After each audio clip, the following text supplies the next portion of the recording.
Maravilha. Bom dia, pessoal. Então, vamos dar início à nossa aula de número 26, onde falaremos sobre pirâmides e cone. A Luana não entrou ainda não, né? Não. Deixa eu, então, pegar o link rapidinho aqui da...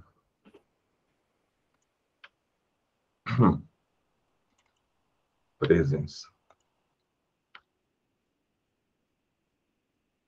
Hoje, dia 4. Ela tem o link, Léo? Tem, né? A Luana? Tem. Ah, tá.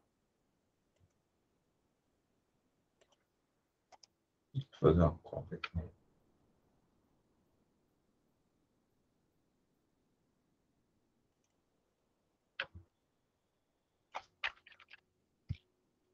Quarta do nome.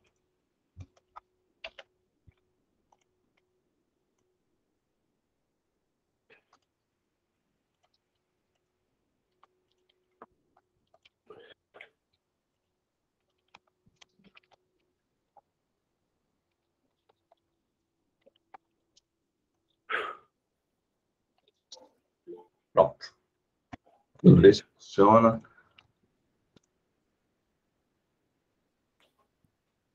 Então, vamos compartilhar a tela.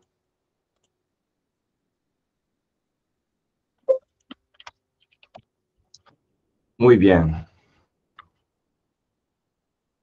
Vamos lá. Então,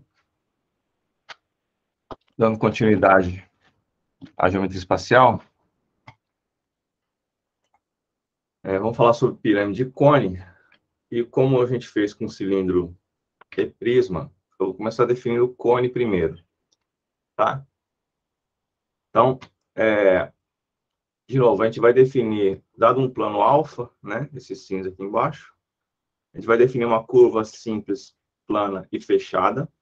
Né? Então, de novo, só para relembrar, uma curva não simples seria uma curva dessa aqui. Uma curva não fechada é uma curva dessa assim. Então, uma curva simples e fechada, ela não pode ter interseção e tem que ter um lado de dentro e um lado de fora, tá? Então, imagina essa curva simples e fechada aqui, que a gente chamou de B. E aí eu vou pegar um ponto V fora do plano alfa. Ok? Então, se a gente ligar todos os pontos de dentro e da borda dessa curva e ligar ao ponto V, né, o conjunto de todos esses segmentos a gente chama de cone. Ok? Beleza? Pode ter outras definições de cone? Pode. Tá? Você pode definir cone também como... se você ampliar para cima aqui assim, né? Tá bom? Mas existem... dependendo da definição, você vai explorar outras propriedades, outras características do cone. Beleza? Para o ensino médio, basta essa que eu estou mostrando para vocês. Tá? Muito bem. Então, definido o cone, a gente consegue definir a pirâmide, porque a pirâmide seria o quê? Um caso particular de cone, né? Onde a nossa curva simples e fechada seria um polígono convexo. Tá bom? Ok? Então, só para lembrar o que é um polígono não convexo, isso aqui seria um polígono não convexo. Tá? Se a gente pegar quaisquer dois pontos dentro do polígono, todos os segmentos num polígono convexo precisam estar dentro do polígono, né? Então, por exemplo, esses dois pontos, quaisquer dois pontos que eu pegue aqui, a gente consegue um segmento dentro do polígono. Nesse caso aqui, não. Né? Tem dois pontos aqui que esse segmento aqui não está inteiramente dentro do polígono. Então, não seria convexo. Tá? Não convexo. Beleza. Então, temos um polígono aqui no plano alfa, um ponto V fora do plano. e a gente liga aqui todos os segmentos a partir da base até o ponto V, fora do plano. E nós temos, então, uma pirâmide. Certo? Léo, depois você corrige a chamada lá, que está com o dia 2017. Ué. Cadê vocês?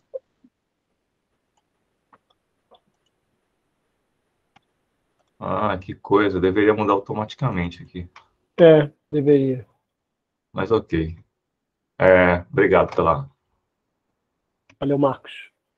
Valeu, Marcos. Então, continuando. Léo, eu quero chamar a atenção para uma coisa, que eu acho que é legal. Quando a gente faz um curso de extensão, a gente convida, obviamente, colegas e alunos em geral que vão fazer bem, que só resolver assim. Quando o Léo passa esse negócio e fala assim, vamos definir, é porque a gente precisa partir de algum lugar. Só que esse algum lugar que é chamado, que a gente chama de definição, na verdade, é bom que a gente lembre que qualquer definição, ela é o resultado das experiências humanas. Então, por exemplo, a gente chama normalmente de cone uma coisa e pirâmide outra, né? Agora, por que matematicamente o cone e a pirâmide, na verdade, fazem parte do mesmo, né, conjunto, assim, vamos dizer, se eu puder colocar assim, como o Léo colocou, em termos de definição, a pirâmide como sendo um caso particular do cone, assim como na aula passada, né, o prisma, um caso particular de cilindro. Isso, na verdade, é uma questão de combinado social também, né?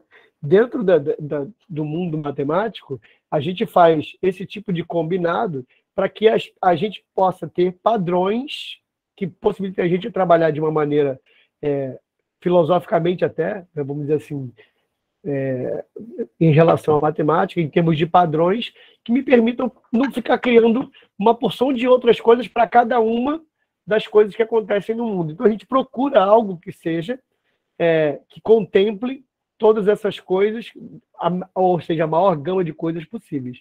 Então, definição é o resultado das experiências da gente.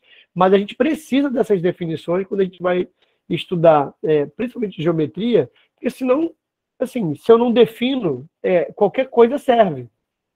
Né? Você vai, a cada coisa que você fizer, você vai pensar numa coisa diferente. E isso não é isso que a gente quer. Até porque a matemática é a ciência dos padrões, né, para a gente poder viver nesse mundo caótico e complexo que a gente vive. Beleza, Léo? Beleza. E outra coisa é a seguinte, se a gente fosse olhar pelo aspecto de poliedros, o cone não é um poliedro, né? E a pirâmide é um poliedro. Como a gente destacou na semana passada. Então, olha só. Vamos dar uma olhada nos alguns elementos da pirâmide. Então, olhando pelo prisma pelo ponto de vista de poliedros, a gente tem vértices na pirâmide, né? Nesse caso aqui, nós temos 6 vértices, né? 5 na base, um que em cima, fora do plano. E a gente tem as arestas VA, VB, VC, VD, VE e as arestas do polígono, tá bom? Bom, a gente consegue reparar, então, que a pirâmide tem faces triangulares, né? Enquanto que no prisma a gente tinha faces retangulares, na pirâmide a gente tem faces triangulares, tá bom? Todas as faces são triangulares, as faces laterais são triangulares e a face da base vai ser um polígono convexo, certo? Bom, a gente pode definir também a altura da pirâmide como sendo a distância do vértice ao plano, que contém a base, tá? Então, por exemplo, nessa pirâmide aqui, né? Imagina, deixa eu ver se eu jogo aqui. Consigo.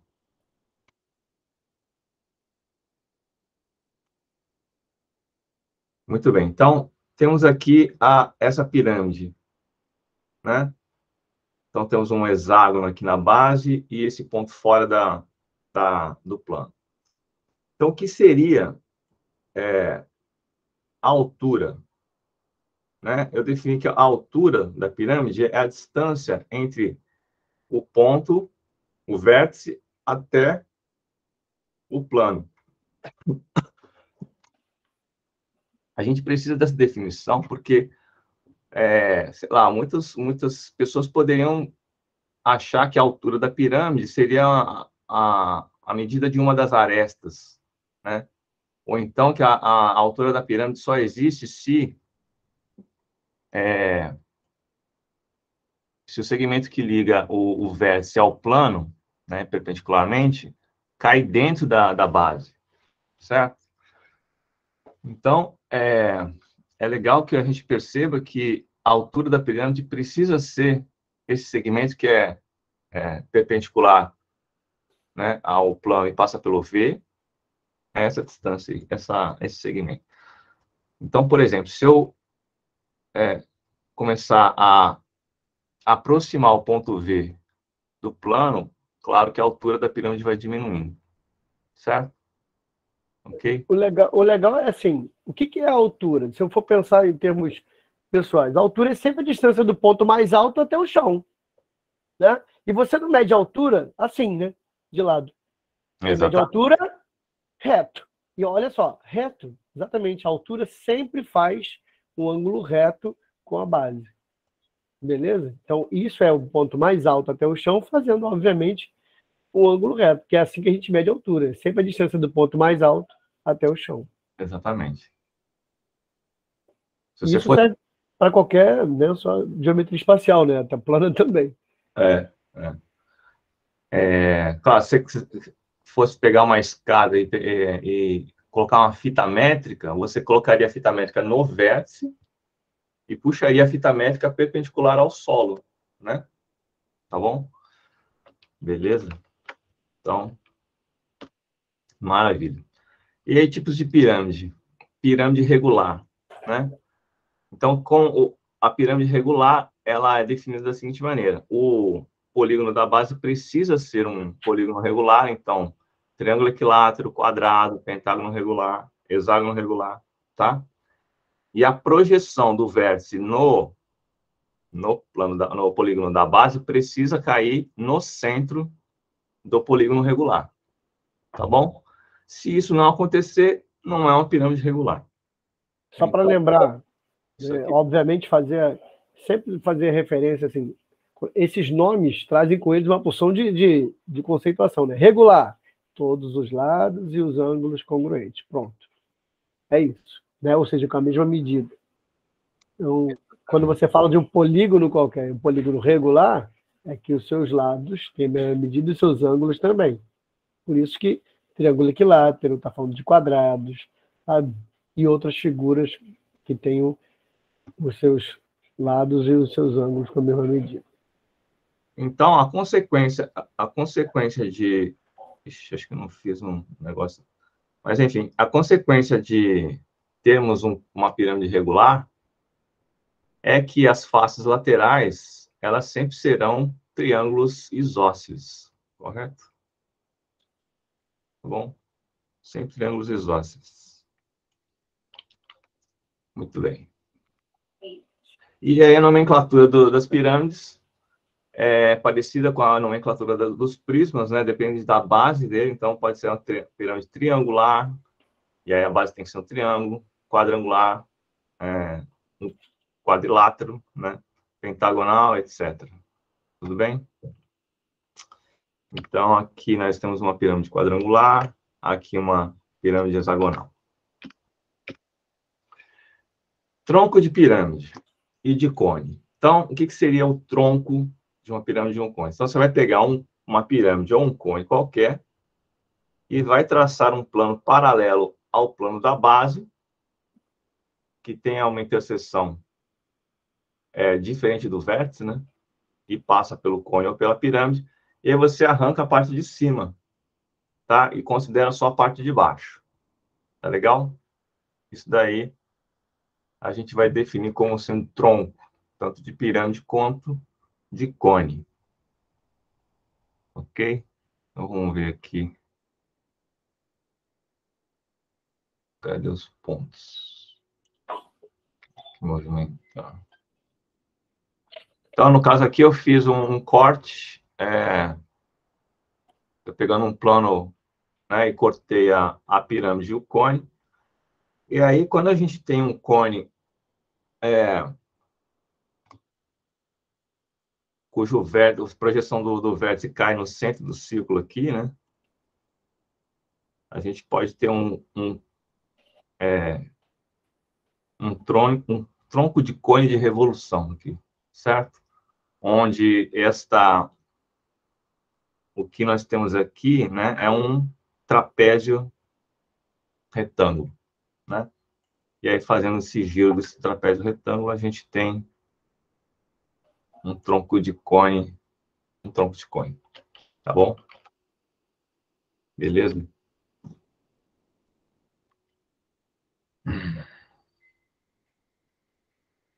O detalhe é que o tronco de cone, né, Léo? Ele não. Você tem pedaços do cone, pedaços do tronco e tal.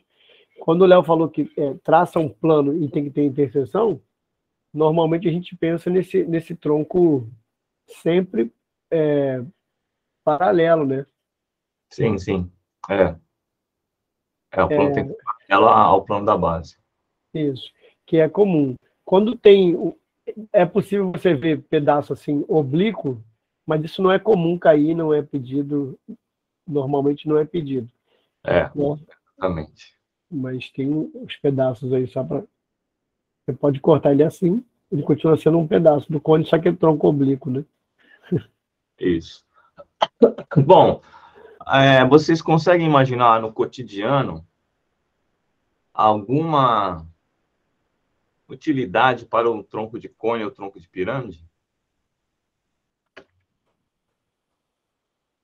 Podem colocar no chat ou falar no microfone. Alguém imagina alguma aplicação prática? Cidinha falou. Embalagem de perfume, verdade. Já vi também. Que mais? Frasco. Que mais, pessoal? Tem um monte de coisa que a gente usa aí para tronco de cone, principalmente. Mais ninguém? Então, vamos dar uma olhada aqui nas aplicações. Copos, isso aí, Cidinho. Olha só, um monte de coisa, ó. Cesto de lixo, abajur. Esse cone de sinalização também é um tronco de cone, por quê? Porque essa tá cortada aqui, tá vendo? A parte de cima é cortada. Um círculo aqui, então não vai até um ponto, né, o vértice. Copo, certo? Ó, tronco de pirâmide, principalmente para vaso. Vasos bonitos. Vasilha de cachorro, isso. Cachorro. Isso aí, Cidinha. Aí eu peguei uma pirâmide de Djoser, a mais antiga do Egito. Você perceba que são várias pirâmides, troncos de pirâmides, né? Uma em cima da outra. Aí não é uma pirâmide contínua, assim, você não tem uma arestas laterais. Né? Você tem troncos de pirâmides um em cima do outro. Que é uma interessante também, né? Então, repara que a gente, como a Cidinha até chamou a atenção dos cones de sinalização, né? É porque tem uma coisa que é o significado e o sentido matemático e o significado e sentido pragmático, relacional, ou seja, que faz relação com as coisas. Então, em termos relacionais, o que acontece? Bota lá na pirâmide, Léo. Aquilo é uma pirâmide. Em termos relacionais, é uma pirâmide. Matematicamente, a gente chama de um empilhamento de troncos de pirâmide. Porque a gente fez uma definição matemática das coisas a partir das experiências que as pessoas traziam sobre as coisas. Então, aquilo não tem problema chamar de cone de sinalização, né? Porque é a experiência relacional dele. Matematicamente, aí é outro sentido, é para fazer conta, tal, essas coisas todas. É a mesma coisa quando você olha para uma figura dessa. Matematicamente, a gente tem que dizer que são empilhamentos de troncos, né, de pirâmide. Mas, na experiência relacional, isso é uma pirâmide, né? Exatamente, Muito bem. Bom, a gente pode pensar, então, na área da superfície de uma pirâmide. Então, a área da superfície da pirâmide vai ser o quê? Vai ser a área lateral mais a área da base, né?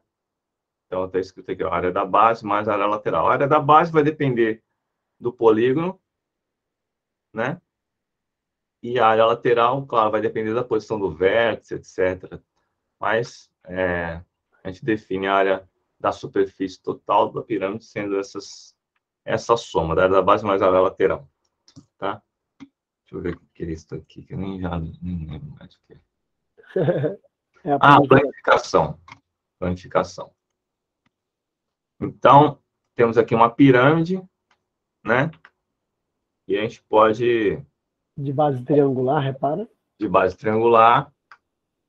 E a gente vai abrindo aqui, né? Então, face lateral são sempre triângulos, e no caso a base é um triângulo também, né? Vamos ver um outro aqui.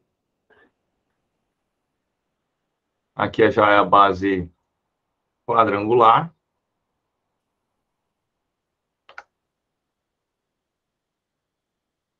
E aqui uma base hexagonal. Ó, já tá no automático. Tá bom? Olha que bonitinho. Muito bem. Pirâmides semelhantes. Eu fiz essa pirâmide semelhante aqui, ela vai servir só para a gente poder entender que tanto uma pirâmide, essa pirâmide da esquerda, quanto essa pirâmide da direita aqui, se elas tiverem a mesma base e a mesma altura, elas vão ter o mesmo volume. Tá? Por que eles vão ter o mesmo volume? Porque a gente vai usar o princípio de Cavalieri, né? Eu não vou fazer a demonstração de que essas duas pirâmides são semelhantes, porque vai levar muito tempo. Mas a ideia é a seguinte: qual que é a ideia? Se eu pegar uma pirâmide de base A, bem? E aí a pirâmide da esquerda e a pirâmide da direita, elas terão a mesma altura, tá bom? Então esse ponto aqui tem a mesma distância até o plano da base, e esse ponto também tem a mesma distância até o plano da base. Então, a pirâmide da esquerda e da direita, elas serão cortadas por um plano alfa aqui. Plano alfa, tá? E aí, a interseção vai dar uma área 1 e uma área 2. A pergunta é, será que essas áreas 1 e 2 aqui são iguais? E a resposta é sim, tá bom? Porque essas pirâmides, elas são semelhantes. É como se a gente pegasse triângulos semelhantes, né? E vai empilhando. E vai empilhando. E aí, a consequência delas serem semelhantes é que esta área A1 vai ser igual a esta área A2, para todos os planos alfas que eu pegar, tanto, né, para todos os planos alfas com a interseção nessas duas pirâmides. A consequência disso é que, pelo princípio de Cavalieri, se esses planos são todos iguais, essas bases triangulares são todas iguais para todos os planos alfa, então os volumes da pirâmide da esquerda e da direita serão iguais, tá? É para isso que serve essa ideia aí. Tudo bem? Então, para volume de pirâmide, basta a gente saber a base e a altura. Tá? Rapidinho, Léo, uma coisa legal dessa ideia, né, de mostrar essas semelhanças, assim, você no empilhamento, mesmo na parte oblíqua, para quem gosta de desenhar, é uma boa. Que você vai conseguir fazer os desenhos, todos eles assim, iguaizinhos assim, nessas mesmas proporções, e é o que o pessoal chama de, por exemplo, de ponto de fuga, né? Então, onde todas as linhas convergem lá para o vérticezinho da pirâmide, para você poder fazer as coisas tudo dentro de uma proporcionalidade. Legal essa parte. Muito bem. E aí a gente vai perguntar o seguinte: será que existe alguma relação entre o volume da pirâmide e o volume do prisma? Então, o que eu estou perguntando é o seguinte: imagina um prisma de base triangular com uma determinada altura H, tá? E eu quero uma pirâmide com a mesma base e a mesma altura. desse prisma que eu acabei de desenhar aí. Tá bom? Então, ambos têm altura H. Ambos têm altura H. E ambos têm a mesma área da base. Tá bom? Então, a área da base do prisma vai ser igual à área da base da pirâmide. Vocês acham que existe alguma relação entre o volume desse prisma e o volume desta pirâmide? Será que existe alguma relação? Ou não tem nada a ver? Ou será que a pirâmide é metade do prisma, um terço do prisma, um quarto? Será que é uma fração? Obviamente que o volume é menor, né? Todo mundo deve concordar com isso, que o volume da pirâmide é menor que o do prisma. Mas será que existe alguma? Então, e aí por que um terço, né? A gente vai fazer, então, uma experiência. Vou mostrar para vocês uma experiência na prática, beleza? Vamos ver. Você poderia dizer para eles assim, ó, eu tenho aqui um prisma e uma pirâmide, tá? Eles têm área de base igual, têm a mesma altura. Será que existe alguma relação entre eles? E você pode fornecer também água para eles. Então, seus alunos podem, por exemplo, encher aqui a pirâmide de água.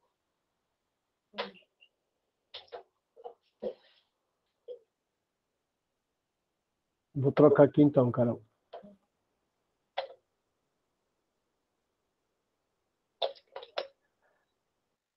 Se eu colocar aqui dentro, vamos ver o que acontece.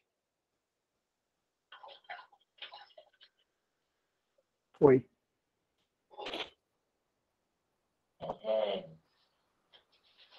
Olha só.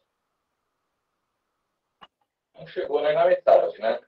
Bom, mas parece, o olhômetro aqui, que é mais ou menos um terço do volume, né, do prisma. Vamos ver o que acontece se a gente colocar mais o volume dessa pirâmide aqui.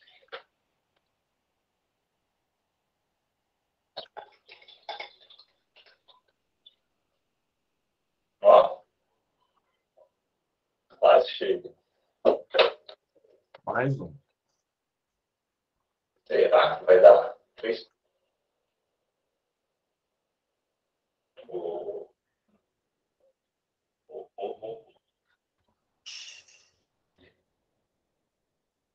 Perfeito. Aula. 3 volumes de pirâmide dá exatamente o volume do prisma, com a mesma área de base e mesma altura. E aí, gostaram? Eu gostei. Muito bem. Muito bem. Esse material aí é muito legal. O problema é que é muito caro. Mas o problema é um material muito bom para, né, para apresentar para os estudantes. Beleza? Então, existe uma prova matemática para demonstrar, né, isso aqui. Aí eu vou deixar nos slides aí para vocês, depois vocês podem conferir. A gente vai usar o princípio de Cavalieri. Então, só para vocês terem ideia do que vai ser feito, eu vou pegar um prisma e vou dividir ele em 3 pedaços, tá? 3 pedaços. E aí eu provo que, quer dizer, aqui, né?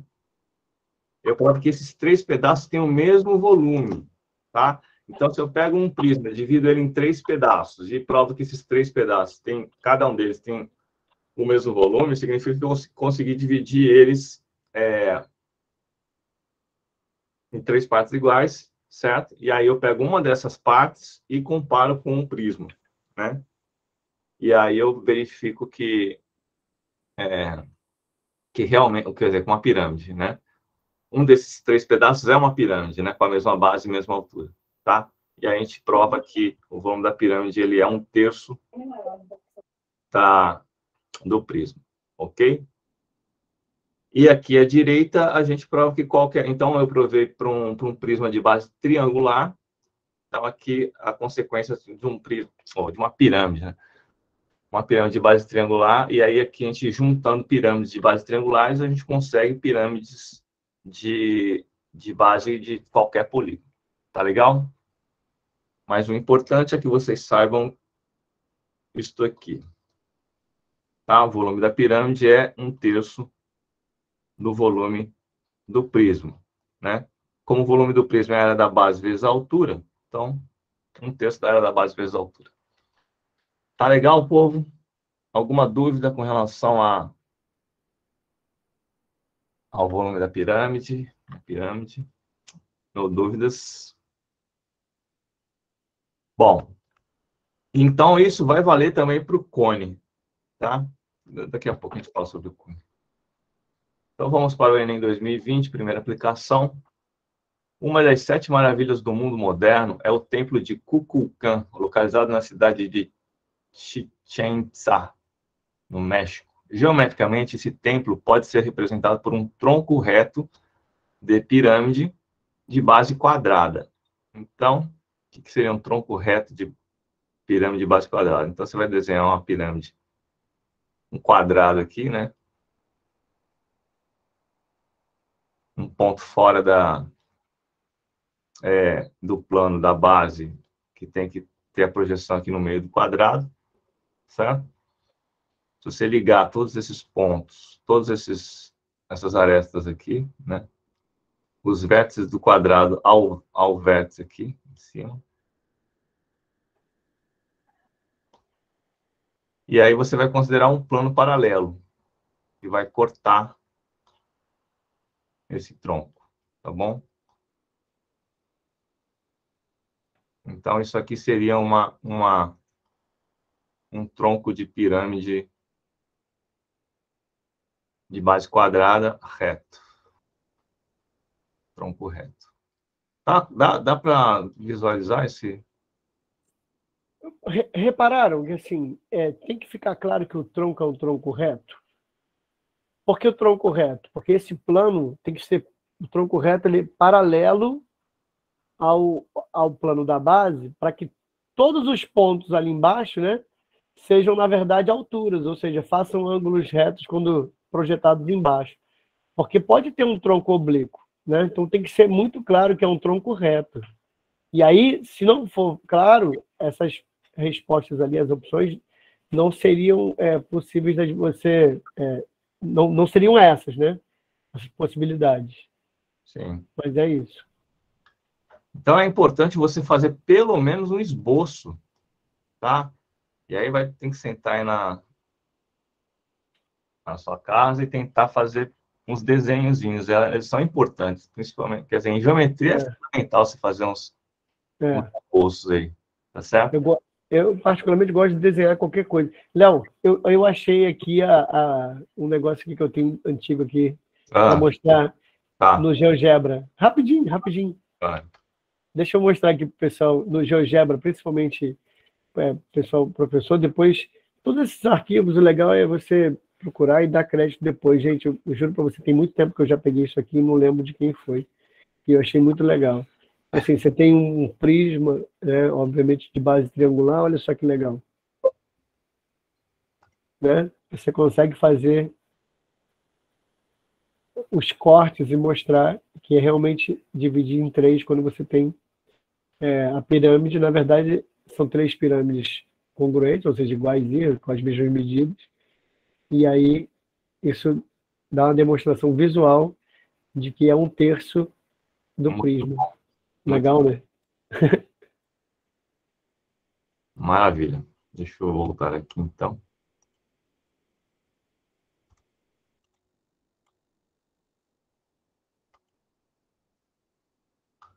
Onde é que eu estava? Aqui.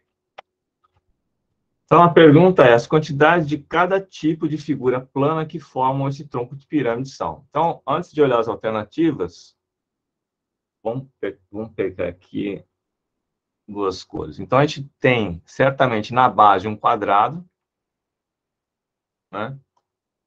Eu estou desenhando aqui de verde. A gente tem um quadrado.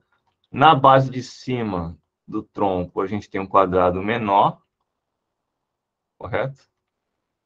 E nas laterais, o que parece ser? Nas laterais parece ser um trapézio, né?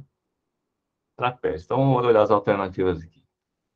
Então, 2 quadrados e 4 retângulos? Não. Um retângulo, 4 triângulos? Não. 2 quadrados, 4 trapézios isósceles? Parece que é. Um quadrado, 3 retângulos? Não. 2 retângulos? Não. Então, só pode ser a alternativa C. 2 quadrados, um em cima e um embaixo, 4 trapézios isósceles, são esses trapézios vermelhos aqui nas laterais. Beleza, beleza, povo? Dúvidas? No dúvidas? Então, essa é uma questão fácil, né? Considerado fácil, porque é então, fácil, se você conseguir visualizar isso, né? Não, e tem uma quantidade de conceitos ali. Isso é um tronco de uma pirâmide que é regular. Uhum. E por que é regular? É porque é uma base quadrada. O quadrado é uma figura regular, né? Onde todos os seus lados têm a mesma medida, todos os seus ângulos também, que são retos. Então, isso possibilita o Léo entender que todos os triângulos ali da pirâmide original seriam isósceles, e por isso os trapézios são isósceles. Exatamente. E, olha, tem uma quantidade de conceitos e definições ali grande nessa questão. Sim, sim. Tá? Verdade. Se você não sabe o que é definição de pirâmide, já era, né? É complicado. Aí você precisa da definição de pirâmide, precisa da definição de tronco, precisa da definição de pirâmide reta, né? Quando ele fala base quadrada, Regular, né? quando ele fala base quadrada, você já tem que saber que é regular, ou seja, o vértice, a projeção do vértice precisa cair no centro do quadrado, né? A consequência disso é que a gente teria triângulos isósceles aí. Ok? Muito bem. Então, vamos para a próxima. Um lapidador recebeu deu um joalheiro a encomenda para trabalhar em uma pedra preciosa cujo formato é o de uma pirâmide, conforme ilustra a figura 1. Para tanto, o lapidador fará 4 cortes de formatos iguais nos cantos da base. Os cantos retirados correspondem a pequenas pirâmides, nos vértices P, Q, R, S. Então, vamos dar uma olhada aqui. P, Q, R, S e o ponto O aqui. Então, essa pirâmide da figura 1 é uma pirâmide de cabeça para baixo, entre aspas, né? Porque o usual é a gente olhar a pirâmide com o vértice acima do plano da base, né? Mas não tem problema de estar abaixo do plano da base também, ok? Ao longo dos segmentos tracejados ilustrados na figura 2. Então, ele vai pegar cada vértice aqui, né? E vai arrancar fora essa pirâmidezinha aqui, verde aqui, que eu estou desenhando, tá? Então, vai fazer isso em todos os vértices da base, ok? É isso que ele vai fazer. Ele vai arrancar essas 4 pirâmidezinhas aqui. Depois de efetuados os cortes, o lapidador obteve, a partir da pedra maior, uma joia poliédrica, cujos números de faces, arestas e vértices são, respectivamente, iguais a. Bom, então, como é que seria a estratégia para fazer essa contagem, né? A gente poderia começar por qual elemento? Por faces, por arestas, vou botar aqui na ordem até. Ou por vértices? O que vocês acham mais fácil contar? E aí cada um vai ter uma preferência, tá? Eu acho que faces é tranquilo, arestas talvez seja um pouco mais, dá um trabalho um pouquinho maior, e vértices também é tranquilo. O que vocês acham, pessoal? Pelas faces?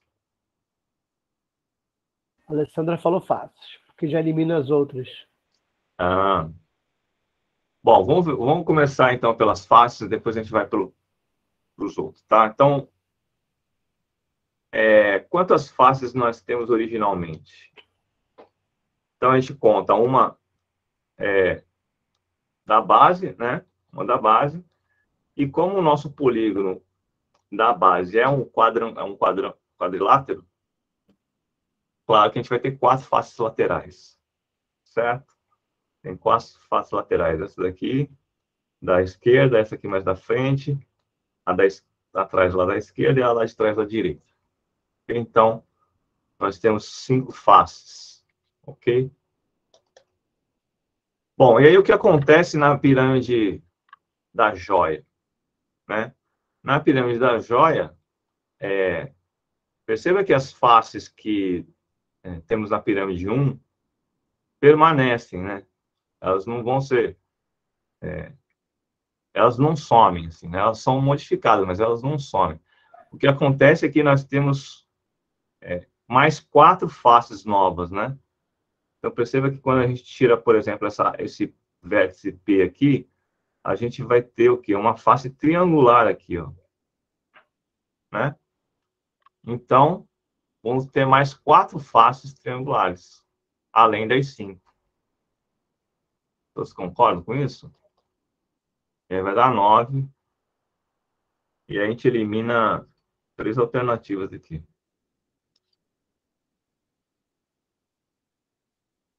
Certo? Tô vendo que a gente vai ter que fazer cálculo de aresta, né? Porque só aresta é diferente. Vamos ver se tem 13 vértices, então. Vou botar uma outra cor aqui. Bom, a quantidade de vértices da pirâmide 1 seria 4 da base, mais um do vértice aqui da pirâmide, 5 vértices. Aí, o que acontece? Como é que a gente calcula a quantidade de vértices na pirâmide 2? Então, este vértice aqui, ele permanece inalterado. Só que, quando a gente olha para cada uma dessas pirâmides que saiu, olha só o que acontece. A gente tem 1, 2, 3 vértices, né? Para cada uma dessas pirâmides que saíram aqui, a gente gerou 3 vértices.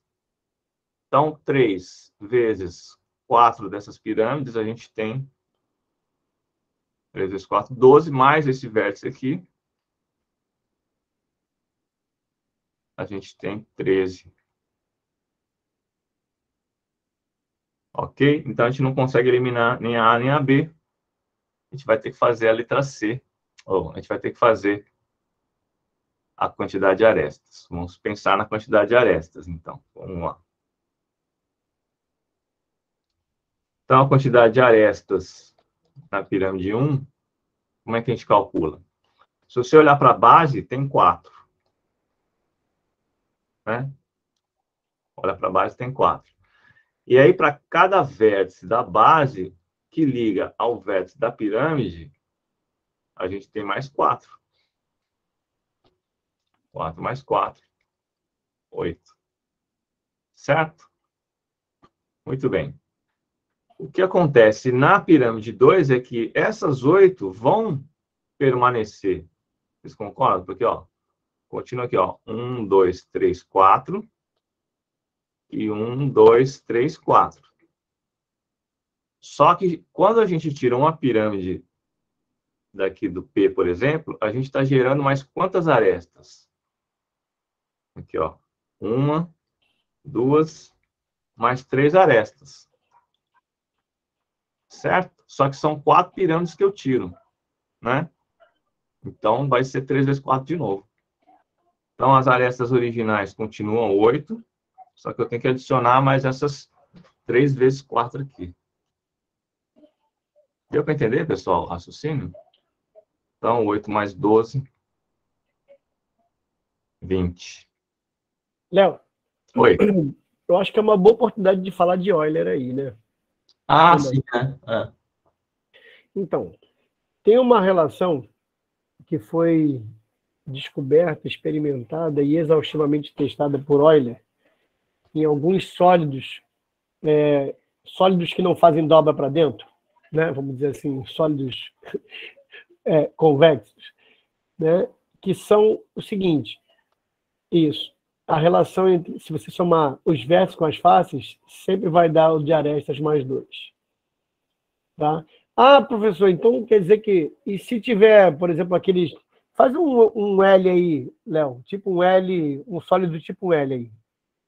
Será que pode acontecer isso aí num sólido como um L? Assim? Pode, mas o padrão que o Euler afirma é que vai acontecer sempre se não for assim, ou seja, se não tiver dobra. Isso não quer dizer que não vai acontecer nunca com esses sólidos aí, né? Esses sólidos aí pode acontecer? Pode, mas esses sólidos que são que tem dobra assim, que fazem coisa para dentro assim, pode acontecer também. Isso não quer dizer que não aconteça, mas não é o padrão. O padrão é acontecer para aqueles sólidos que são chamados de convexos, igual quando você corta ali, você vê que não tem nada para dentro, né? É a mesma relação quando a gente faz para os sólidos, para os polígonos regulares, que não tem dobra, você vê que isso aí não vai para dentro. Todas as retas que você colocar aí, eles ficam dentro do sólido, né? Então, é isso. Então, esse tipo de coisa aí, o Euler exaustivamente, por exaustão mesmo, tá, gente? Recorte, ele demonstrou que essa relação acontece sempre, que a relação entre vértices e faces e arestas acontece desse jeito aí. Então, olha só, se você sabe a relação de Euler, e isso funciona para esses sólidos que são convexos, você vai mais rápido do que o Léo fez agora, concorda? Mas se você não sabe, você resolve também. Essa que é a questão. Então, o fato é, se você sabe, vai mais rápido. Se você não sabe, você também resolve. Mas é isso. Quer ver? Coloca aí, Léo. Vértices, faces, arestas mais 2, que você vai ver. E por isso que tem um distrator ali com 24, porque normalmente as pessoas erram, porque querem usar só a fórmula e erram a soma. Então, vértices 13, faces 9, arestas 20, mais 2. Né? Então, aqui está dando 24. Ih, deu errado? Não, 22. Nossa, viajei, cara, agora. Viu? Esse é o erro da galera. Sabe? De olhar para o A, imagina que você não soubesse ainda, obviamente, o A, né? E aí, erra na resolução da equação, cara. Exatamente. Sabe? E aí, coloca 24 ali, ó. Então, por isso que o 24 está ali como distrator. Muito bem, muito bem. Então, tem pelo menos dois caminhos de solução. É legal apresentar os dois, até porque quando a gente faz a contagem de arestas, contagem de vértices, a gente precisa fazer essa contagem de maneira a relacionar com o polígono da base. Perceba que eu não fiquei contando um por um. Eu sei que o polígono da base é um quadrado, então eu sei que tem 4 vértices, tem 4 arestas, eu uso isso para fazer a contagem das faces, arestas e vértices. Tá legal? Isso é algo que precisa ser trabalhado desde do Fundamental 1, né? Sim. Desde o Fundamental 1. Você começar a perceber a relação entre o polígono de base e os outros elementos. Certo, pessoal? Não basta só você saber contagem e aí você vai fazendo a contagem de forma aleatória, né? Sempre tenta estabelecer alguma relação, tá bom?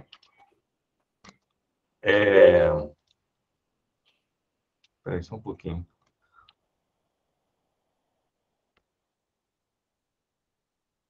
Fábio, eu vou precisar de 1 minuto só, cara. Enquanto isso, eu vou deixar aqui a...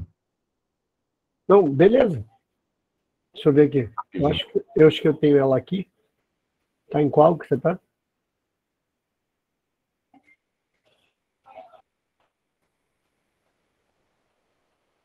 Tudo bem, pessoal? Vamos lá. É comum os artistas plásticos se apropriarem de entes matemáticos para produzirem, por exemplo, formas e imagens por meio de manipulações. O artista plástico, em uma das suas obras, pretende retratar os diversos polígonos obtidos pelas interseções de um plano com uma pirâmide regular de base quadrada. Segundo a classificação dos polígonos, quais deles são possíveis de serem obtidos pelo artista plástico? Então, lembrando, o que ele vai fazer ali? Várias coisas ali estão sendo... você quer que eu apresente, Léo? Alguma coisa assim? Já foi e voltou? Então tá bom. É porque eu não tinha como desenhar, eu ia parar a tua apresentação para desenhar. Essa questão aí, ela é muito difícil para quem... Ainda mais para quem tem dificuldade em geometria espacial. E por isso que eu ia desenhar. Eu fiz um vídeo legal. para mostrar essas interseções aí, tá? Mas vamos tentar pensar, né? Vamos tentar pensar. Então, o que esse artista tem aí? Ele tem uma pirâmide regular de base quadrada, ok? Vamos tentar desenhar uma pirâmide regular aqui de base quadrada.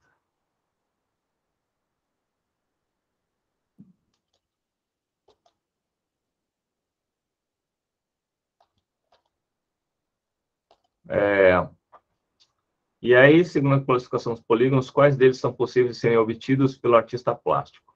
E o que o artista plástico vai fazer?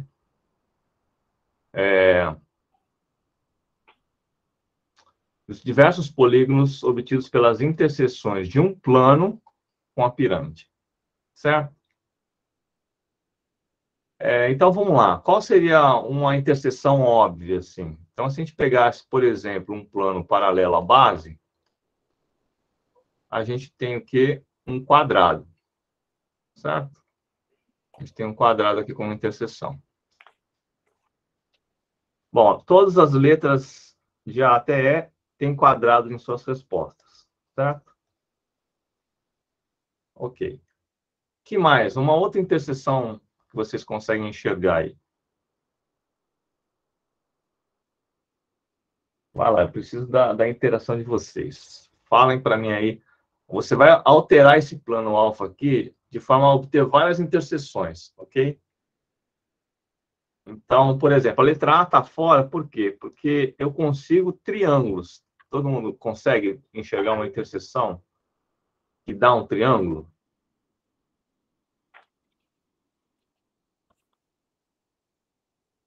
Hein, povo?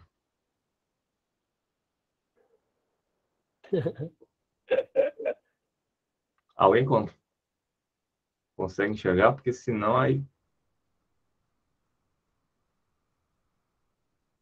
Então, pela ordem, essa letra B, triângulo. Apareceu o triângulo lá. Será que a gente consegue um plano cuja interseção com essa pirâmide dá um triângulo?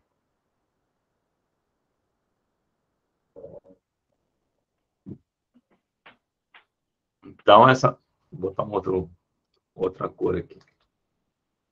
Se eu pegar aqui um plano assim, ó, cortando aqui, a gente vai ter um triângulo aqui, ó. Consegue enxergar? A própria figura anterior, né? Se você for pegar lá a questão anterior que você colocou aí, já ia ver que aparece um triângulo num cortezinho desse aí, né? Olha lá. Ah, sim, é verdade. Temos aqui um triângulo. Depois, Léo, que você acabar isso aí, eu quero voltar lá naquela que eu falei do tronco de pirâmide da Chichén Itzá. Depois eu quero voltar lá. Ah, a gente pode... Peraí. Então, a letra C. Vamos ver se a gente consegue um trapézio.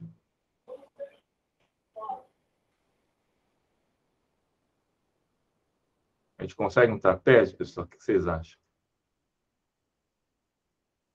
O trapézio no corte, né?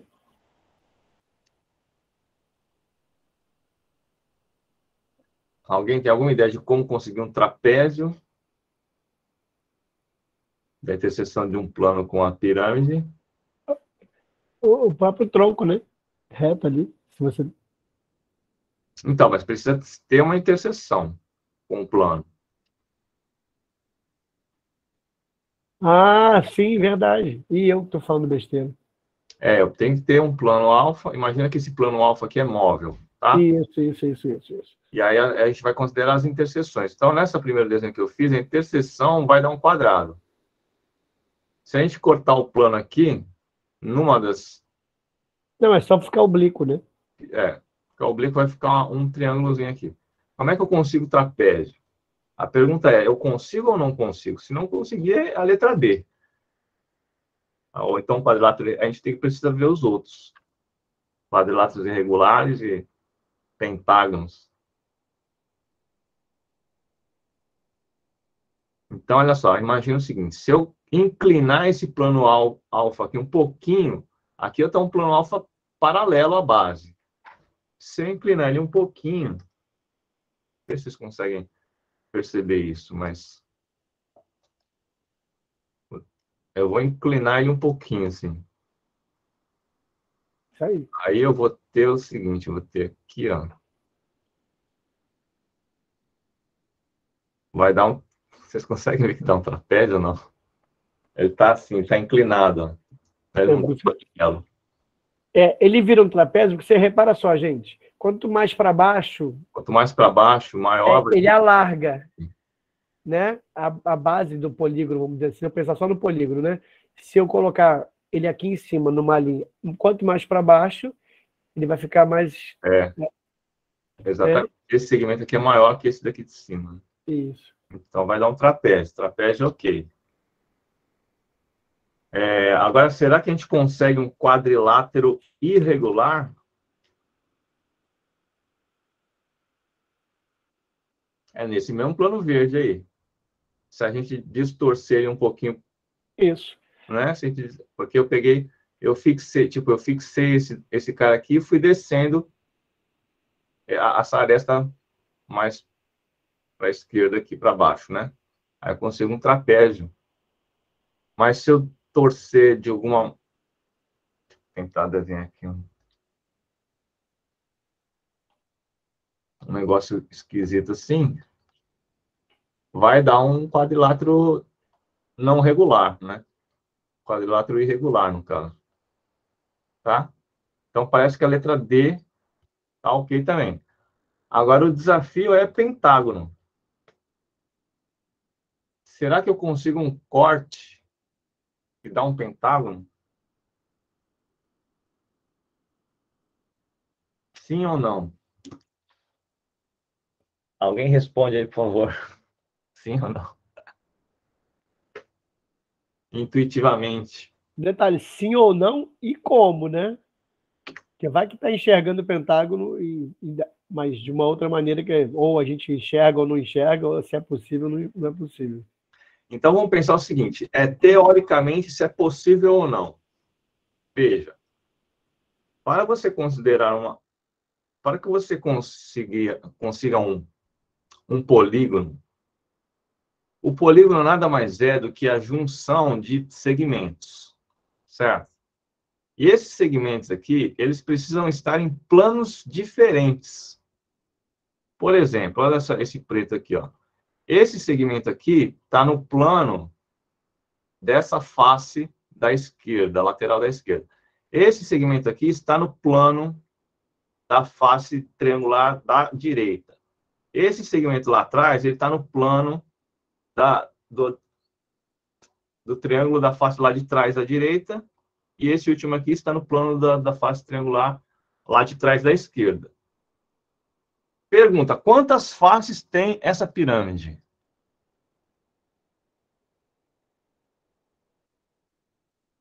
Quantas faces tem essa pirâmide?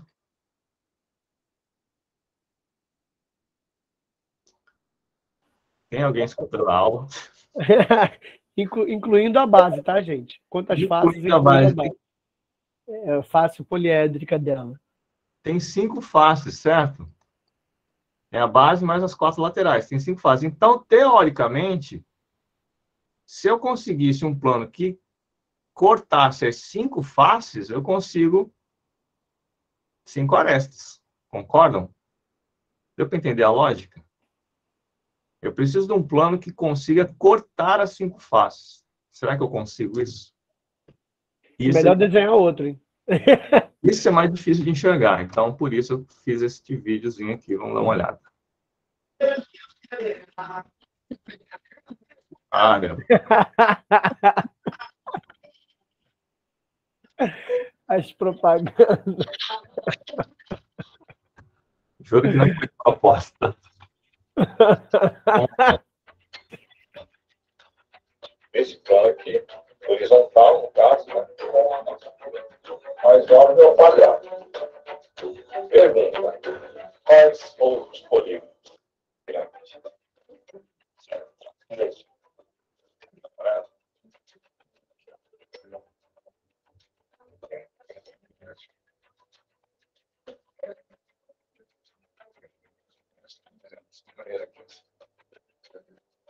Então, só para esclarecer é o seguinte, qual é o plano que está cortando essa pirâmide aí?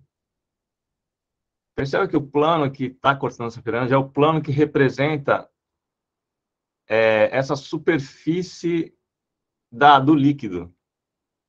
Tá? A superfície do líquido, né? Vocês estão percebendo nessa imagem aí que é um polígono, no caso um trapézio. Tá? Então, imagina que é o plano horizontal mesmo, tá? O plano horizontal por causa da gravidade, certo? Então, vamos continuar. Será que a gente consegue um triângulo?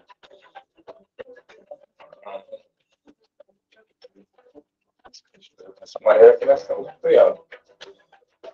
Será que a gente consegue agora já tem um quadrado, um triângulo, um trapézio, então temos um quadrado, também temos quadrados. Será que a gente consegue um pentágono? Vamos ver.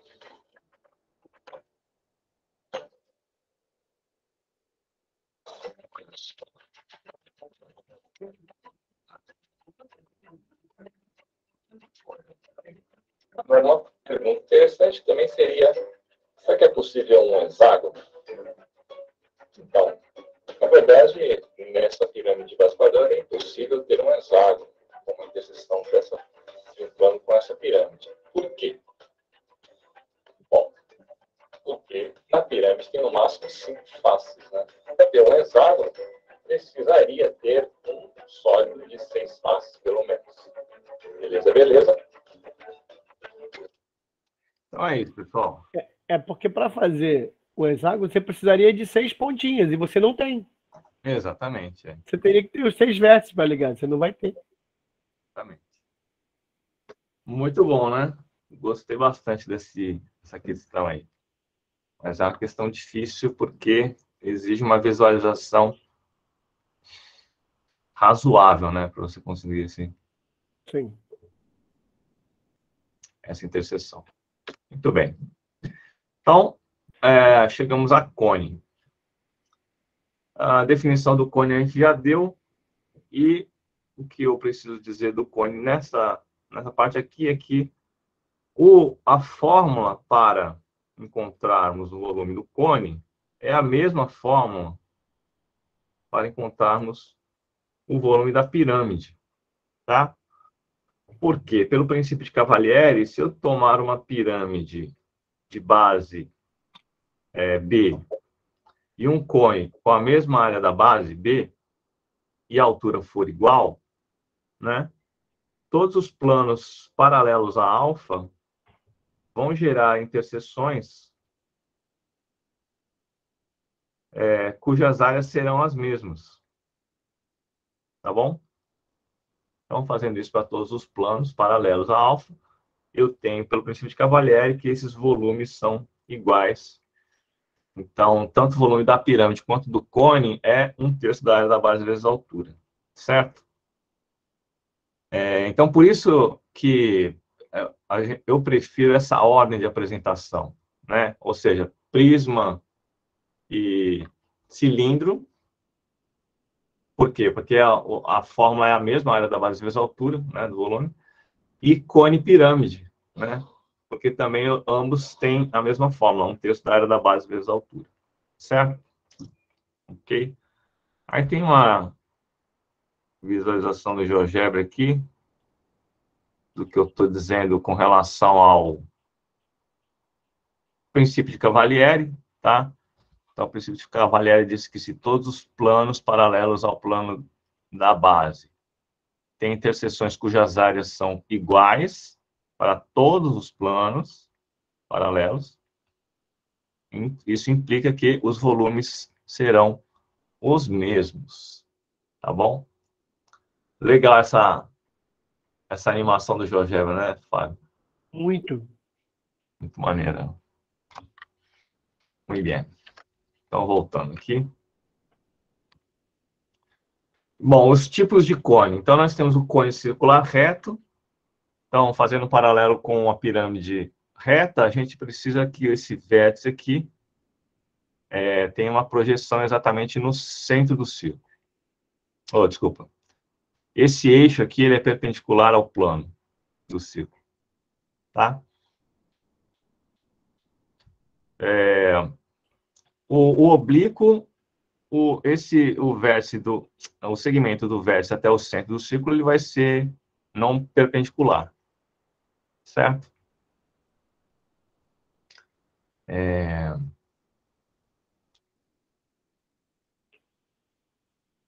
Não, peraí. Cones circulares, cones não circulares. Vamos começar por essa definição, né? Então, a maioria dos problemas do Enem, os cones serão circulares, ou seja, a base vai ser um círculo. Certo? Existem alguns vestibulares cujas bases não são círculos, né? Mas isso daí, cara, eu só vi na UERJ e na UFRJ. Isso ia falar, não, é de cara. Na UERJ e na UFRJ. Mas no Enem nunca vi, sempre vi base circular, né? Então, considerando os cones circulares, ou eles são retos ou são oblíquos, né? No Sim. reto, você tem o segmento que liga o vértice ao centro, vai ser perpendicular ao plano, e o segmento que liga o vértice da base até o vértice do cone vai ser oblíquo ao plano da base, ok? E a medida da altura do cone, a distância é igual ao da pirâmide, né? A distância do vértice ao plano da base, certo? Um cone especial é chamado de cone equilátero, em que a geratriz é a mesma medida do diâmetro. Então, o que seria a geratriz? A geratriz é o segmento que liga um ponto da base ao vértice do cone, tá? Isso aqui seria a geratriz. Então, Normalmente, Léo, só para associar esses nomes, né? A gente às vezes fala dos sólidos de revolução, ou seja, revolução é o sólido que aparece quando a gente gira em torno de um eixo. Então, a geratriz de um cone, a gente sempre vai falar geratriz de um cone de revolução. Imagina que você pega um eixo, bota uma geratriz e gira para ver o que acontece. Aí aparece o cone. Então, no caso ali, se você pegasse o eixo e a geratriz que está ali em vermelhinho, se você girar, vai aparecer exatamente aquele cone ali. A gente chama isso cone de revolução. Então, eu vou mostrar na próxima. é? Putz. Então não, vai. tá tranquilo. Mas vamos mostrar isso aqui primeiro, depois a gente volta na definição de novo. Vamos ver o que eu fiz. Que eu nem lembro mais.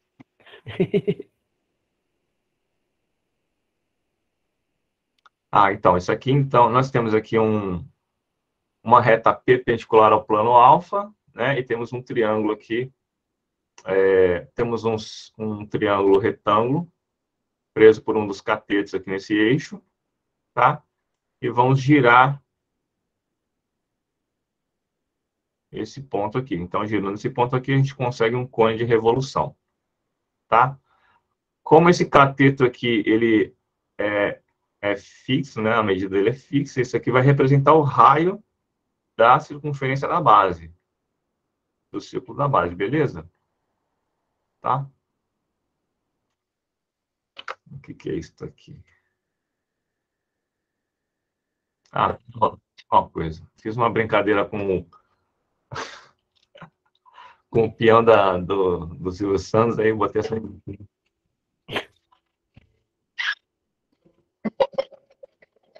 Bom, enfim, mas é a mesma ideia, tá?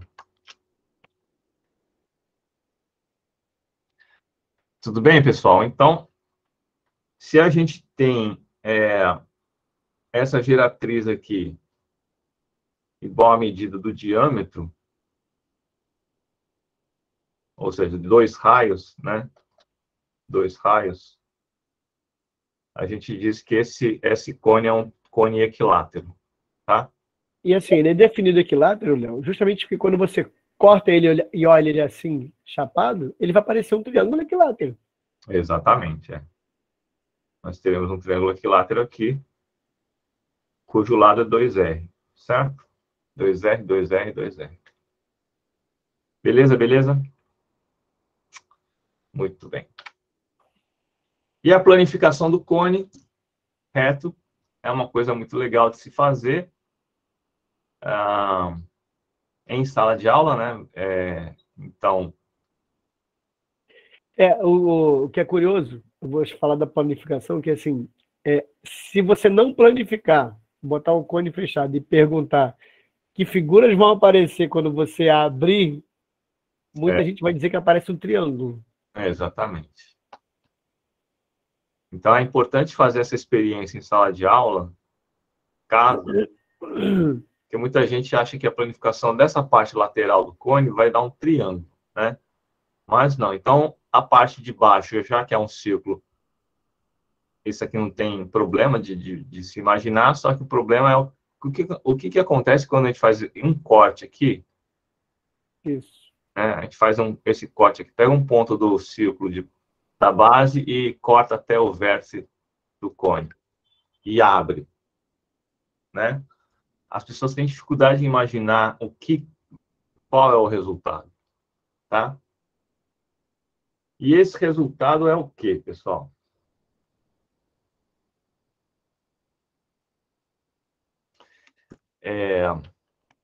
Como é que a gente chama essa figura aí resultante desse corte, né? Ou seja, tem um círculo embaixo e essa parte de cima é o quê? Não é um triângulo. E é o quê, então? Cara, eu vou ter que sair rapidinho de novo. 1 minuto, faixa. Cadê vocês?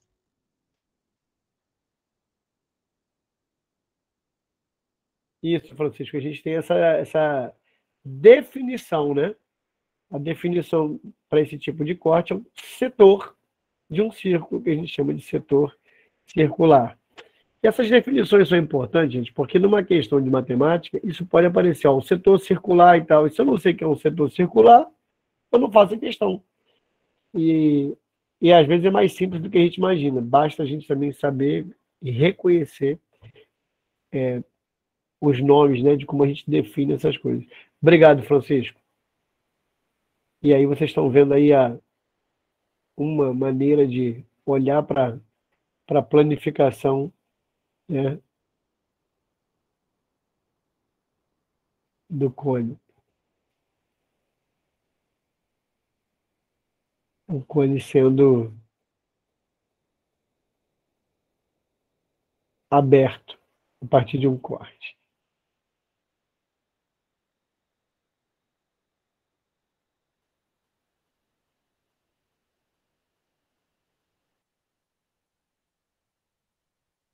Beleza. Show de bola.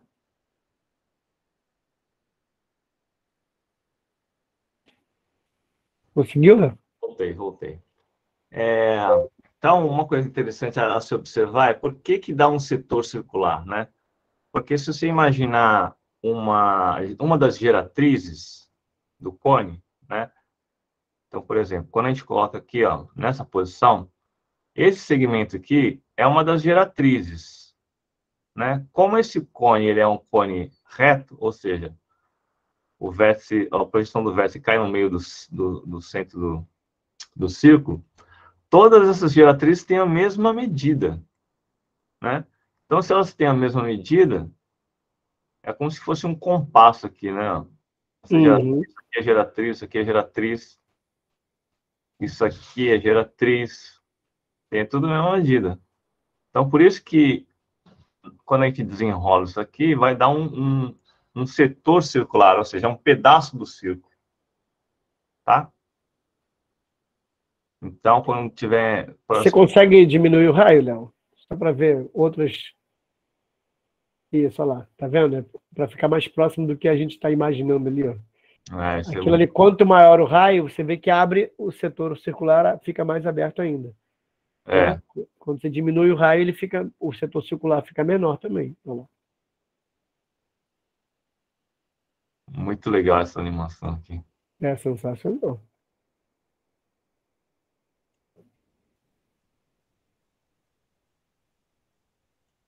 É importante fazer essa experiência em sala de aula.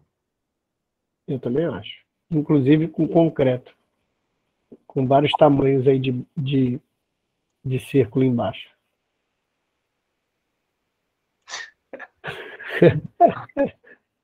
Gente, de GeoGebra é fantástico, cara. Muito bem, muito bem. Vamos voltar aqui, então. Enem 2018, segunda aplicação. A figura mostra uma anticlepsidra, que é um sólido geométrico obtido ao se retirar dois cônios opostos pelos vértices de um cilindro equilátero. Tá? Então, isso é importante, tá? Porque ele está retirando esse cone de cima e esse cone de baixo de um cilindro. Poderia ser o contrário, poderia ter se retirado essa parte lateral aqui, né? Então, cujas bases coincidem com as bases desse cilindro. A anticlepsidra pode ser considerada também como sólido resultante da rotação de uma figura plana em torno de um eixo. A figura plana cuja rotação em torno do eixo indicado gera uma anticlepsidra, como na da figura, é. Então, qual alternativa vocês escolheriam aí? Tem bons distratores esse negócio, hein?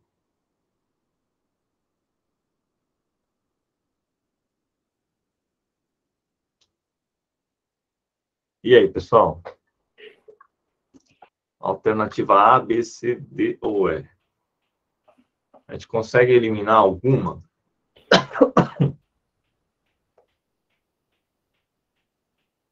E aí é uma questão de um sólido de revolução, né? Como a gente mostrou no cilindro e no cone. Certo? João deu a opinião dele ali. Só para chamar atenção com relação ao nome anticlepsidra, por que anti? Porque tem a clepsidra. E a clepsidra é a junção de dois cônios, né? Pelo vértice, assim. Tá? Para imaginar uma ampulheta, tá? E coisa curiosa, né? É a origem desse nome, né? Porque clepsidra agora é associada à ampulheta, porque a ampulheta mede o tempo. Mas, na verdade, clepsidra é um medidor de tempo por água. Clepsidra, hidra, Ah, é verdade, esse hidra aqui, né? entendeu? Era, Cara, era o tempo medido pela água. E aí toda a ampulheta foi associada à clepsidra, na verdade, mas era é porque antes era medido pela água, depois as areias do tempo lá tomaram o lugar da água. As curiosidades são tão legais de levar para a sala de aula, assim, eu acho. exatamente. Eu nem sabia desse negócio da água. Muito maneiro. Bom, então, sei lá, eu eliminaria a letra B, né? A letra D, desculpa. Que a letra D vai gerar um troço bem esquisitinho, né? Se você girar isso aqui, ó, vai ficar...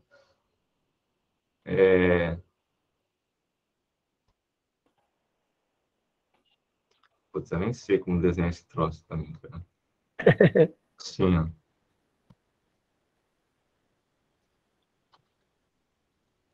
Vai ficar um troço bem esquisito. Enfim. A letra E, vamos ver a letra E. Se a gente rodar a letra E, vai dar um balãozinho, né? Vai dar um balãozinho, concordam? Se a gente girar a letra A, pensar, a gente gira a letra A, vai dar o quê?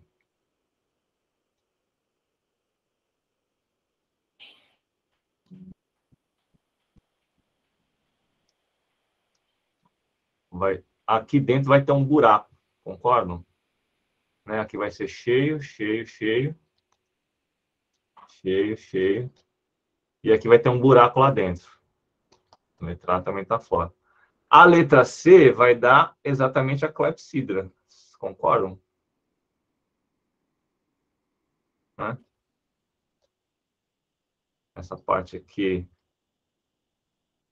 vai ser totalmente preenchida. Preenchido, preenchido. Né? A letra C é a clepsidra, certo? Só sobra a letra D mesmo. Então, na letra D, B de bola, desculpa.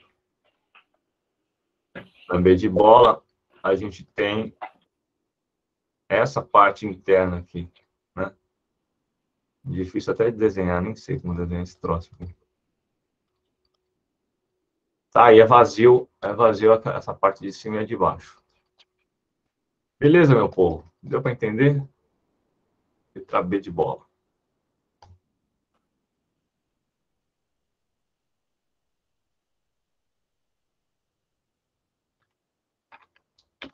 Number 3, Enem 2013, primeira aplicação. Uma cozinheira especialista em fazer bolos utiliza uma forma no formato representado na figura. Nela, identifica-se a representação de duas figuras geométricas tridimensionais.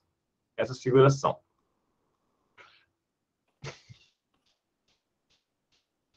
Então, o que vocês acham que dá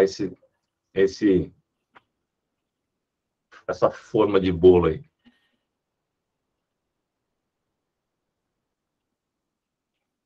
Cilindro tem? Acho que cilindro não tem, né? Cilindro teria que ser perpendicular ao plano aqui, correto? Teria que ter um bico, né? Oh, desculpa. Um cone teria que ter um bico. Um cone não é. Precisa ter um... Por isso que eu olhei primeiro ali, quando você tirou o cilindro, eu olhei para o cone. Cilindro não tem. Então, sobra a letra D, 2 troncos de cone. Certo? Então, mais uma aplicação aí para tronco de cone. Beleza, beleza? Bolinho. Então, tem um tronco de cone, que é esse vermelho aqui, tá? E um tronco de cone verde aqui, ó.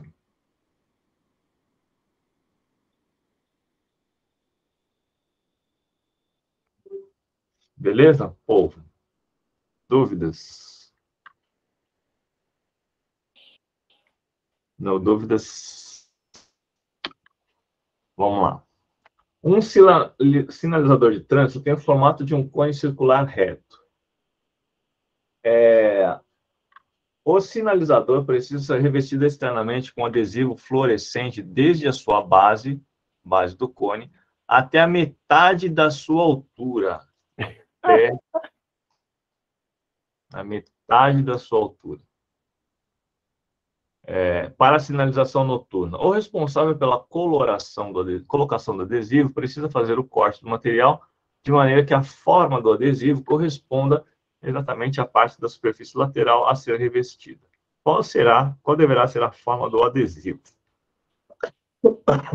Então, a gente vai ter que fazer desenho aí, né, pessoal? Porque sem desenho vai ficar difícil.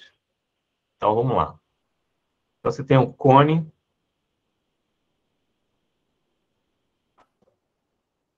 Reparou que o próprio confeccionador da questão não considera esse sinalizador como um tronco, e sim como um cone? A gente tem a altura, vai pegar metade da altura. Tá? E aí ele falou que o revestimento será da base até a metade da altura. Então, o revestimento é esse troço vermelho aí. Ou seja, é um tronco de cone. Né? Muito bem. Então, qual é o adesivo que a gente vai pegar?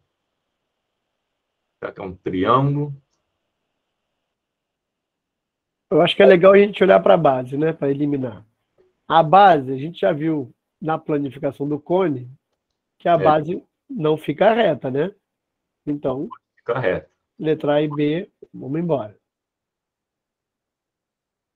O que mais a gente pode pensar? Acho que na mesma linha de raciocínio, né? Essa parte de cima aqui, como também é um círculo, a gente planificar não vai poder ser uma reta. Isso. E, obviamente, a letra D não faz ponta, né? A letra D é o cone, né? Isso. A letra D é o cone. Tá? Então, só sobra a letra E, que vai ser o tronco. Tronco de cone. Certo? E faz sentido porque é como se você tivesse... É como se tivesse a letra D cortada aqui, né? Ó. Cortada dessa maneira. Tá bom, povo? E aí, isso aqui vai ser isso aqui. Dúvidas? No dúvidas? Facinho, facinho.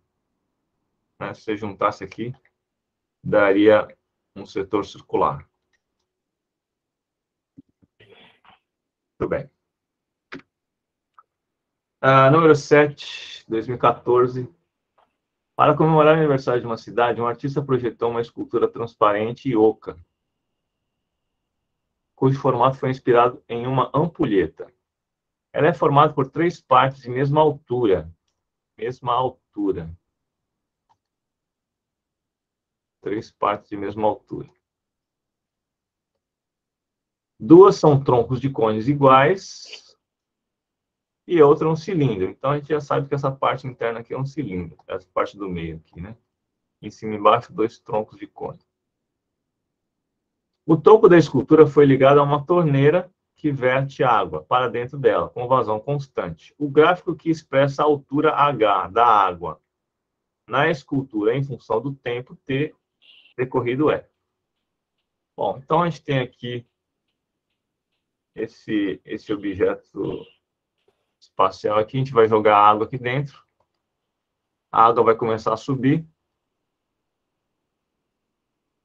Tá? E aí vai passar pelo tronco de cone, depois vai começar a subir no cilindro, depois vai para o segundo tronco de cone. Qual é o gráfico que expressa a altura? Altura H. O que vocês acham? Bom, a gente pode eliminar qual, hein, pessoal? A gente pode eliminar a letra A, né? A letra A, porque a letra A representaria um cilindro. Certo? A letra A representaria um cilindro. Isso. O que mais a gente pode eliminar aí?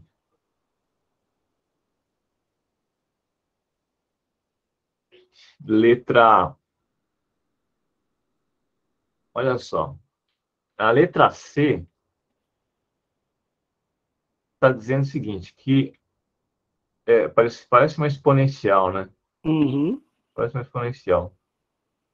Vai devagar, depois vai subindo muito rápido.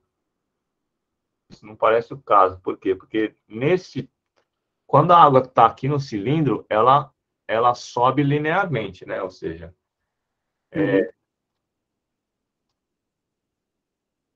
a altura aqui ela vai subindo de forma linear. Né? Então, a gente pode eliminar a letra C, que não tem tem que ter uma reta aqui no meio, né? A letra B também não é uma reta. Parece que a letra D e a letra E são retas aqui no meio, fazem sentido que seja reto. Né? Mas agora a grande dúvida é se é uma curva parecida com a D ou uma curva parecida com a E. O que vocês acham, pessoal? Que vai ser? Vamos pensar o seguinte, quando você joga água e a base é grande, depois é fina, ela vai subir rápido ou vai subir lento? A altura. Né? Comecei a jogar água, a base é largona, de repente ela vai afinando.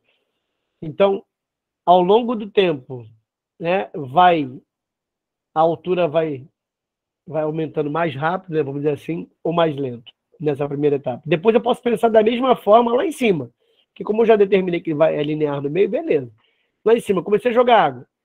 A altura vai subir mais rápido ou mais lento do que estava lá no início. Porque isso é que vai determinar se a curva vai subir ou se ela vai fazer a curva, né, ao contrário. Exatamente. Então, é uma questão de imaginação aqui. Você começa... a altura aqui, ela sobe lenta, assim, quando a água está aqui embaixo, né? E aí, conforme ela vai aumentando a altura, ela vai subindo mais rápido. Uhum. Então, o que descreve essa altura mais rápida? Letra D ou letra E? E da mesma forma lá em cima, Lela. Olha lá, completa lá para você ter uma ideia lá. Mesma coisa em Você cima. estava linear, de repente começou a ficar mais lento. Começou a ficar mais lento, porque precisa de mais espaço aqui para preencher a Isso. superfície. E aí vai Então, mais lento no final. ela suaviza em vez de aumentar, ela suaviza. Então, talvez olhar para a segunda parte é mais fácil do que olhar para a primeira. Não É, sei. todos concordam que letra D ou a letra E? E aí? Deu é para vocês, gente?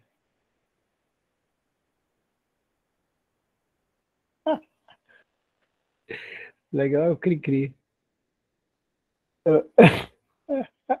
Letra E, Marcele. Por quê? Você acha que... o que diz aquele gráfico ali? Ó? Repara só. Naquele mesmo espaço de tempo, a altura dispara. Então, Olha, você tá dizendo isso, tá? A leitura daquele gráfico é isso. O João está falando D, porque diz, naquele mesmo espaço de tempo, a altura começa a não subir tão rápido. exatamente. Ó, aqui a altura está na metade, tá vendo? E falta pouquinho tempo para acabar com a metade aqui. Então, perceba que este gráfico aqui, no pouco tempo que falta, sobe muito rápido, É. né? E o que acontece aqui em cima é o contrário. Sobe rápido e depois vai demorando para chegar lá. E aqui no final sobe bem lentamente. E aqui, esse gráfico está dizendo que nesse intervalo de tempo aqui sobe muito rápido. Percebeu? Marcelo. Então, a letra E não está correta. Tá?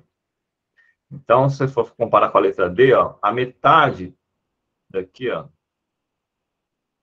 tá caindo aqui. Então, tem um tempo grande para você conseguir chegar até o topo.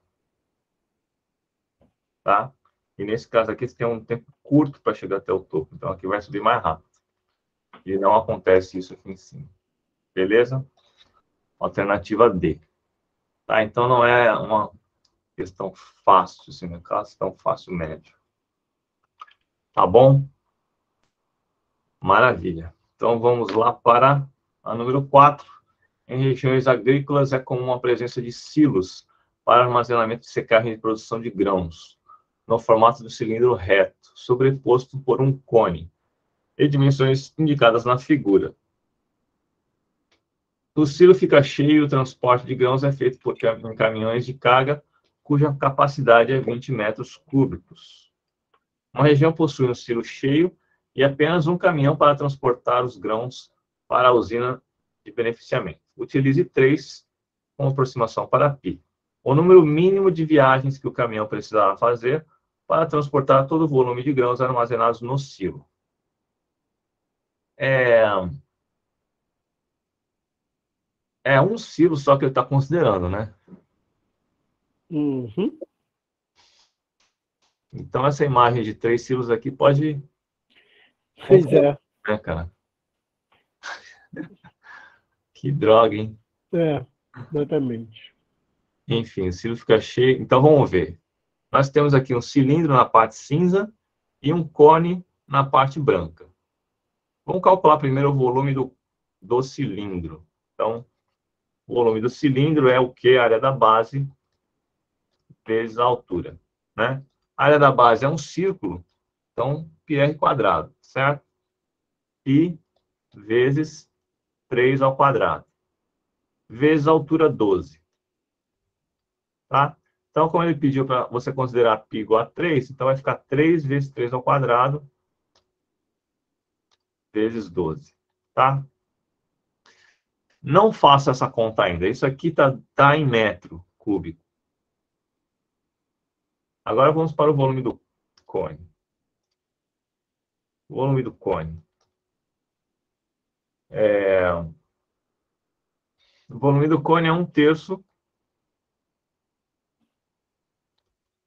da área da base vezes a altura. Então, 1/3, área da base vai ser πr quadrado, né? Π vezes r ao quadrado, vezes a altura, que é 3 metros. Ok? Ótimo. Aqui a gente pode simplificar esse 3 com o π, porque ele pediu para transformar o π em 3, né? Então vai ficar 3 vezes 3 ao quadrado também.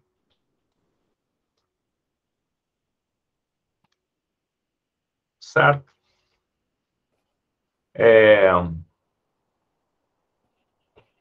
E aí a gente soma essas coisas aqui para ver o volume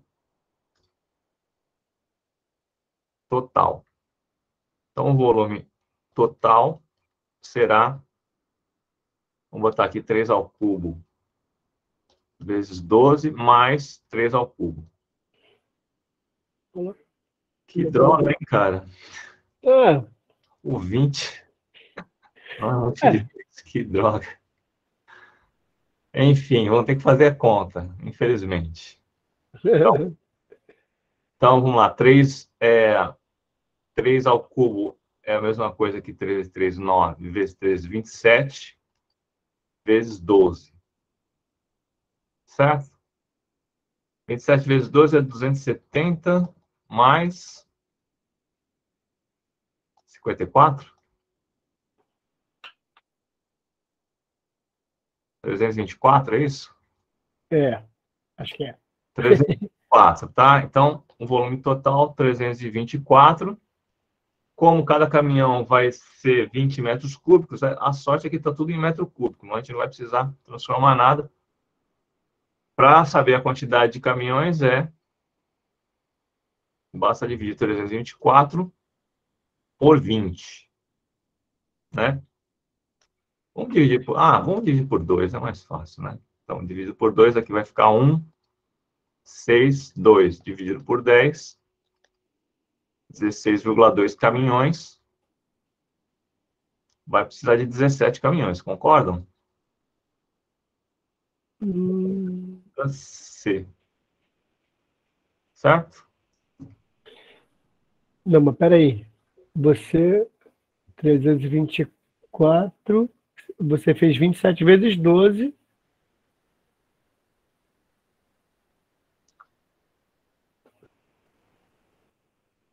Como é que é? Volume total. Peraí.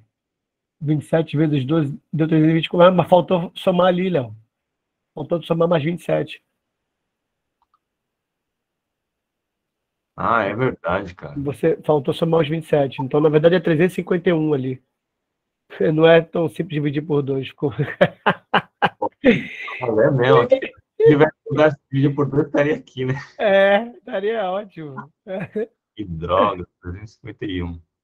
Tá, vamos dividir 351 por 2, de qualquer maneira, né? Sim. Dividir por 2 vai dar 1. Dá 17 alguma coisa. E aí, na verdade, vai dar 18. Vai 18 caminhões. Que droga. Essa questão, eles foram, assim, maldosos, né? Porque ficou tudo o primo um com o outro. Ficou 3 ao cubo vezes 13, né? Se você olhar ali. Né? Você bota 3 ao cubo em evidência, dá 12 mais 1 dá 13. E depois vai 2 vezes 5, né? E 2 vezes ao quadrado vezes 5. Ou seja, não tem nada ali para cortar, cara. Tem que fazer a divisão mesmo. Terrível. Enfim. Aí vai dar 5 aqui, né? Então vai dar Isso. 185, alguma coisa, vai dar 17,5 alguma coisa, tem que ser 18 caminhantes. Tá? Mas vacilo, cara. Nossa Senhora. Esse esquecimento acontece muito, gente. Muito. Olha, aconteceu com o Léo e acontece muito. Muita atenção. Porque isso aí é confiança, sabe? O Léo tem tanta confiança que ele vai fazer a conta ali e vai acertar, Na né? verdade, dá 13 aqui, vezes 13. Né? Porque são 12, 13, Isso, vezes 3 ao cubo, mais isso, ao cubo dá 13 vezes. isso. Dá 12 mais um, então é 27 vezes 13, já daria 351 ali direto. Maravilha, pessoal. Então, número 4, uma questão média, porque você precisa do conceito de cilindro e do conceito de cone. E aí tem É. uma resoluçãozinha de problema aí, que no caso é transporte do caminho. Eu quero falar sobre essa questão, Léo, no seguinte sentido. Essa é uma questão do Enem que eu vou falar para vocês que é ruim você colocar imagens que levem ao erro.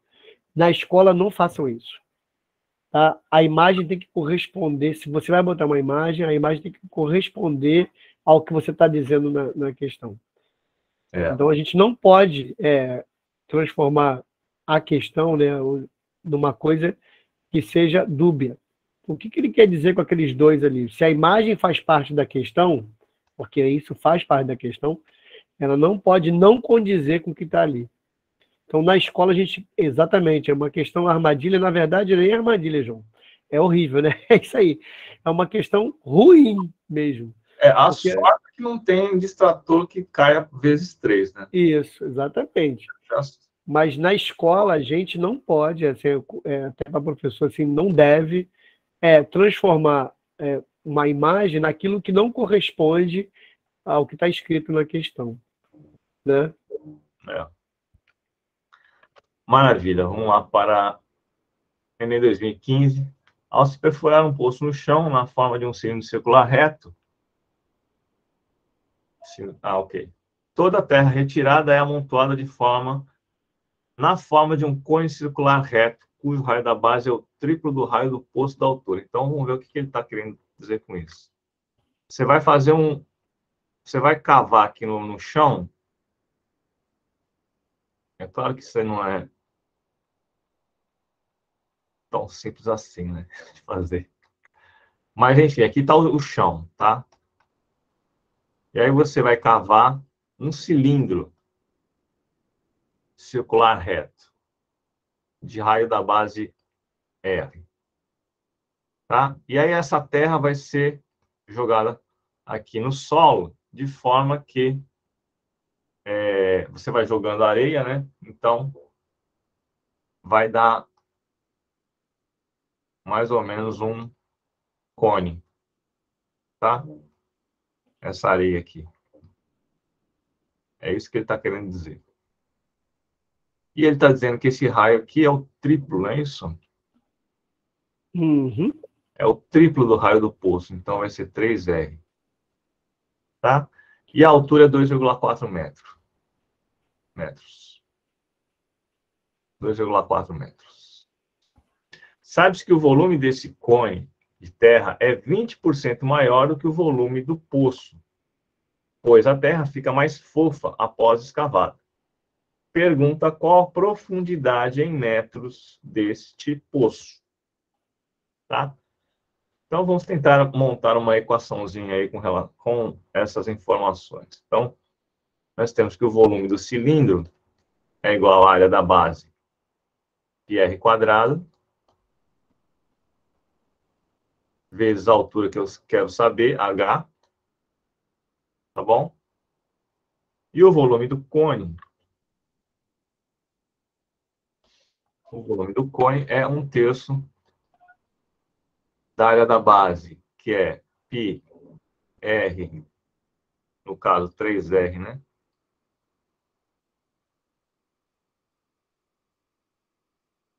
Uhum.